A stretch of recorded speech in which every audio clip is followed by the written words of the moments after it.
So this will be map 3, Overflow. Right now we're tied at 1 apiece. Here we go, 3, 2, 1. And it's game time, baby. Connex 5 here with the iCTF finals. We're tied at 1 map apiece. It is going to be a best of 5, but this will give one team a distinct advantage. Taking the lead in this matchup. We're going to start off in the red team base. See how they're lining up. Dieter here with a quick grab. He's going to go out the backside. Interesting. Maybe waiting to give his cover time to catch up. Probably a smart move. He knows red is going to be in front of him, trying to cut him off, just trying to ninja back and forth, but everywhere it goes, he's getting cut off. Good job by red, not overcommitting. Sometimes they'll send too many people to one side to get the cut off. You can just sneak around. It's exactly what he tried there, but you saw the extra drop man on red, keeping all of these angles within their line of sight, knowing exactly where he was going. This map a little more complex than the last two, a little more laterally oriented. As you can tell, it's a lot wider with a lot more intertwining paths, I guess. And what that's going to do is it's going to allow you to do stuff like that, to ninja grab, to grab the flag, maybe hide for a second, even hide in the enemy base. Let's watch red. Looks like a typical left to right split. I believe they're gonna pretty much play kind of like how they did Klondike, where you've got someone left and right watching these bottlenecks. Keeman, though, here getting the kill, going to come in here. Dieter actually going to get that grab, so they're going to have 2 dedicated flag runners this time. That said, blue,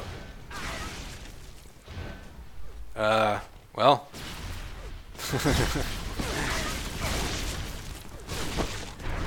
there we go. Just waiting to take that teleporter back into blue base. Just waiting. I mean, I think what we're seeing here is these flag runners are trying to grab the flag, wait for their attackers to get a little bit, or wait for their other attackers to cover to get a clear here, and neither team has been able to do so. We are seeing a lot more interesting flag running options though in this map. Things like delays, things like doubling back and forth, just running it like a punt returner in NFL football, trying to weave their way through. But what I'm seeing from the blue side is these defenders are knowing exactly where the attackers are. Oh, we had a request to watch Synapse, but Diot over here actually sneaking around and taking the flag instead. Synapse might get a run here, though. He knows the defender's on his right side. He's going to try to run it left. Coming around the corner, weaving back through. Oh, Finals now with the chip. Oh, this is a map where you can cherry pick. That's a brilliant move by Finals. He's going to get through mid. Go down low. He's got cover waiting for him. Back in his base, trying to take that teleporter. They get through. It's going to be right on his flag stand. Perfect run there by red team. That was very well organized. He took a different route. They had not yet taken that route, I don't believe. And he had cover waiting for him, though. So that was a call out. That was something that they knew he was going to do. Great organization there, and a more interesting flag run. Keeman going down there, trying to get the rebound cap. So both teams are going to be reset. Interesting watching this mini-map. Blue might be coming right back through mid. It seems like they're spread out more towards mid, kind of like they were in command. Red perhaps being a little more laterally oriented. Dieter, though, completely alone. He's got 3 red on him, getting that flag moving consistently. We're seeing blue actually be a lot more aggressive. Yeah, question coming in chat. I do play at 120 FOV. It can be a little bug-eyed for some folks. If there was an easy way to save multiple configs so that I could just launch the game as a different config for casting, I would totally do it. Not so easy in this iteration of the game, though. You can do it a lot easier in 2K4. Oh, there's the slide coming down the pickup, but yeah, it's a tough bottleneck right there. So while both flags are on the stick, I'll give you a quick view at the scoreboard.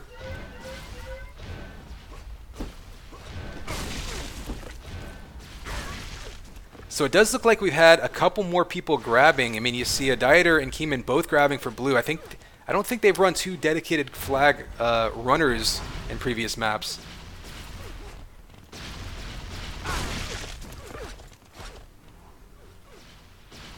Ooh, red coming around that left side, just getting blasted down. You can see both teams kind of have a line across the map here. It's interesting to see how that ebbs and flows. Red coming across top now.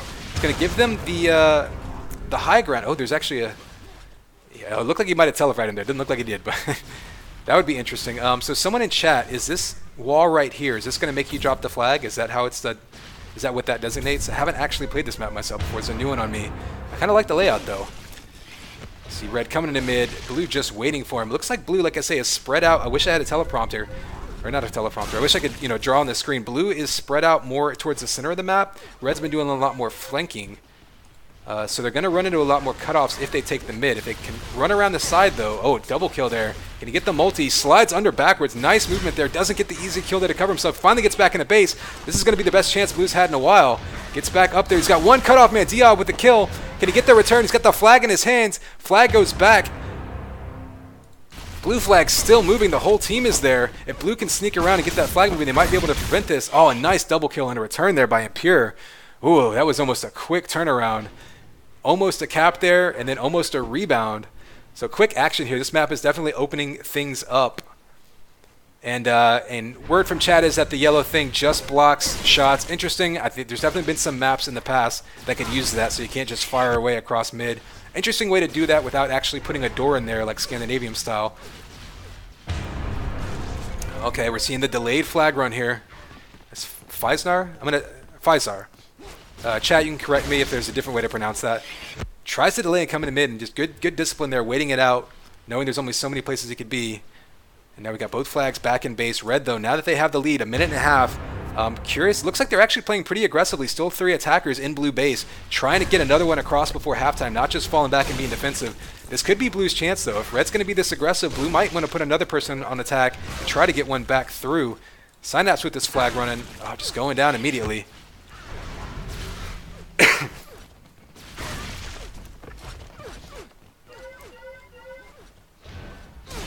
Not a lot going on in blue base. We do see one attacker. Had some cover. Synapse with Synapse. Again, feel free to correct me, chat. They both came in together. You see Red once again flanking around that left side. I think that's where they like to attack through, is that left side. So lets them overwhelm one defender and then maybe get in. They might get a grab here. But Angel of Love just waiting there. Just right as he dove on the flag, he just blasted him. So let's go ahead and take a look at red flag, see if Blue's going to get any traction here to try to tie this up before halftime. 25 seconds left. They're pretty much all in their base. You can see from the minimap, Blue may be content to just go and get a halftime down by 1, trying to get a reset. This flag is moving, though. Red's going to be out in mid. If he can get back into this teleport, that's going to send him right back into the flag. So Blue, everybody in their base, and it really comes back to bite them because Red just got out in front of them. This is a map where you can do that because you don't have line of sight across the map the whole time. Snuck in there, got that flag right past their line of defenses, and pulled one across right at the last second to give them a 2-0 lead in halftime. So that's a huge cap right there. Does anyone in chat know whose map pick this was, though? Because so far, the first 2 maps, each team won their pick. Again, best of 5, so this won't be the deciding map, but obviously it'll be a big advantage moving into the second round, or the fourth map. But here we go, back into the second half. Red up 2-0. Gonna put a little bit of emphasis on their base now because Blue needs to be a little more excited about getting in there. Early on, I'll give you a quick view of the scoreboard. As you've seen throughout this whole match, I mean, frags, accuracy, efficiency, all fairly even. So it's not like they're just being overrun.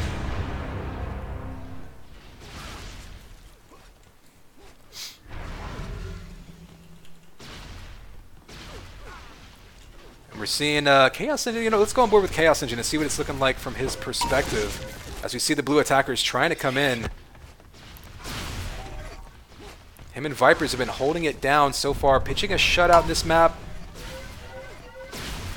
Getting all that information from their team who's pushed forward about which side to watch for attackers coming in from. They're pushed all the way out in mid. Kind of interesting. Blue really falling back still. We saw it hurt them at the end of the first half. They might want to open and extend this map a little bit. I mean, I know it's comforting to have your map always be on the stick, but whenever you're down by 2 caps, you don't necessarily have that luxury. So again, Chaos Engine defending this map. Seen it pushed all the way out in mid. Kind of interesting. We see Blue coming around opposite side. Actually, Blue's doing a little more like what we saw Red doing earlier, where they kind of overload one side, put 2 or 3 people attacking it. Ooh, Chaos Engine diving backwards to try to get that kill, but that does put him behind the flag carrier. Let's go follow this flag, because this one might actually have a chance. He's going to slide under that bar, get across this map. I don't know if Red even knows where he's at. We do have the flag across the map. So Red's falling all the way back into their base to protect their carrier. Blue all the way back. You see one Red attacker right now trying to get this back. He's going to get a chance. Oh, he goes down. Okay, let's follow the blue flag carrier because, again, this is the flag that needs to be returned if we want to make this a game again. And they're hiding in a kind of an interesting spot. Red flag goes down. Is that going to be returned? Let's see. They might be dropping it. Okay. We got some action over on this one. 2 dedicated cover, though, and they're hiding behind those pillars. You see him just breaking line of sight constantly, making it very hard to predict where he's going to get a shot coming out from. Oh. Come on. Come on, camera. Come on, camera. There we go. So more of a mid-hiding spot for red. That was kind of interesting. It seemed to work for a while, but being very sneaky, running around. I don't know if blue is passing this red flag back and forth, or if they're actually going down and just getting the pickups every time. But they're not baiting. Oh, flag gets returned. Finals is in his base. He will have to beat one more person to get that cap. Oh, the last second kill, but the pickup and the score by Vipers. Great cover there by Vipers and that clutch kill. Wow, that was almost one more lost opportunity that we've seen in this match. Instead, they pull it across 3-0 now, and that's huge. And they've even got this flag moving again. This could really open things up because blue at this point, I mean, you figure you're getting desperate. We're going to see this flag moving. Synapse is going to be over here. Ooh, goes down on the instant return in mid. And those blue dots need to start pushing across this map. We'll see what happens with it, though. A nice switch up there going high. Oh, only had one person to beat, but he couldn't. The problem with going high there is it's sometimes hard to meet your cover. The lower you are in a map, the easier it's going to be for your cover to meet you because it can just fall right down. Blue flag, though, moving across mid yet again. We see the nice pickup there once again by Vipers.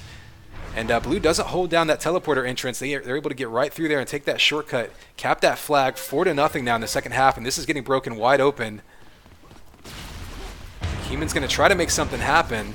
You can cap very quickly on this map if you can get out, so certainly not over by any means. We've seen red cap in, I think, under 20 seconds multiple times. Pfizer's going to be here getting out to mid, covering his back. No one really covering his front, though. Just seems to be having trouble coordinating their attacks. Blue is. He's pushing out the right side. He does have cover up here. He's actually outrunning the camera. They're going to be sliding underneath, coming around the corner. Looks like he's going to have a free run back to his flag. Nice cover kills by blue. Viper's is going to be coming up, but a bit too late. And there you go, breaking the shutout there. 4-1 now. Still plenty of time. Not a ton of time, but there's still time for blue. If they can get a couple more across like that, may have a chance to tie this up. You see him taking that same kind of route, coming in from behind, grabbing that flag, trying to go to the right side. They may be coordinating, having their cover use the same sides. Not sure what their communication is right now, but red maybe falling back just a touch. You see finals coming back, being a little more defensive. Be interested to see. So you got blue coming from all 3 directions attacking. Yep, looks like blue's pushing 4 on offense now, but oh, never mind. Again, red just, sorry, I didn't even miss that. They were converging on the flag, but, you know, blue there, again, just not getting that flag moving in time. A nice pickup here, though. Getting it back into their base. Ooh, let's switch over to him. There we go. And so if you're red, you don't even have to cap again at this point. You can just keep that flag moving. But it looks like they're going to go ahead, pull it across. That's going to be 6. It's going to be a hat trick. And that's just about going to do it. I think this one's pretty much going to be mathematically, impossible to cross this map 5 times in a minute and a half. So we'll give you a look at the scoreboard here, get an idea of what the numbers shake down as. I mean, what can you say? Red pulled that last one across right before the end of the first half, and I think that really broke it open, made blue take a lot more risks, and just couldn't get it done. Now, red has had the frag advantage throughout this match, and right now, it seems to be getting bigger depending, as the maps go on. This one, about a 25 frag advantage. That's when it starts to really make a difference. I mean, what that really indicates is that when you have those coin flip situations where, between a pickup and a return, they're just winning those one-on-one duels. They're getting those extra clutch kills. Blue team does pull one more across. Not going to matter in the outcome of this map, but maybe give them a little bit of a confidence booster. Maybe they're coordinating or trying something different. And that matters, but again, best of 5, so it's only 2 maps to 1. Still plenty of opportunity, but it will be match point as far as the map wins. So, give you another view at the scoreboard. If you're EF, you only have to pull across, or you only have to, like I said, you cannot lose another map. Let's put it that way. Because this was the third map, right? Yeah, so it's 2-1 now. Teams alternating maps. Does anybody know whose map pick this was? Sorry if you guys mentioned it earlier. It was SFINAE, we saying? Okay, so far each team then winning their map picks. So I think the next map will be EF's map pick. So if every team can keep winning on their home field, if you will, then it'll be interesting to see what happens in map 5. But there you go right now, 6-2. And it is match point if SFINAE can pull one more map off.